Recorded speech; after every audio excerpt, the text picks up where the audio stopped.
Let me give you a little troubleshooting 101 here. Customer called and said they had some receptacles not working, so let's plug our tester in. This one's working fine. Let's go over here, and as you can see, this one is not. That is a hot and ground reverse. Just need to verify that this affects all of them down the line, so we go over to another receptacle, and of course it does. So now we go over to the correctly working receptacle and pull off the wire that is going to the bad receptacle. We can check that with a hot stick, make sure that this wire is hot, so that tells you that the next wire, as long as this plugs in and it's dead, is in fact that wire. Just to give you a visual here, it does go from point A to point B. It's always a good idea to go around in other rooms and make sure that there's nothing else that would be tied to this. That way you can make sure that that is the wire from there to the next one. So now that I know that that's the wire, I'm gonna pull apart this receptacle and go over to the other one, hook that up to the hot to make sure that I know which wire is going from there to here. Now that I know exactly which wire is going from point A to point B, I'm just gonna take a little jumper wire and actually run it across the floor.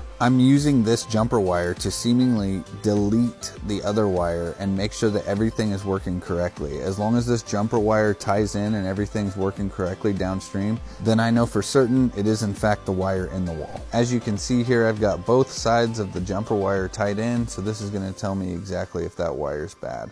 We plug this tester in downstream, and here's what we got. So because this receptacle and every receptacle downline from that box is now working, that tells you that the wire inside the wall is bad. A pretty good assumption for that is this shiplap that was put up on the wall here after the fact probably had a nail run into a wire. Even though it was installed over a year ago, sometimes with houses settling and wires arcing a little bit, it takes a little bit of time for a problem to actually come through like that. So now the only true way to fix that is to actually tear apart some of this wall and rerun the wire. Fortunately for them, they do have drywall on the back side of this where we can tear apart some of that and rerun the wire for them.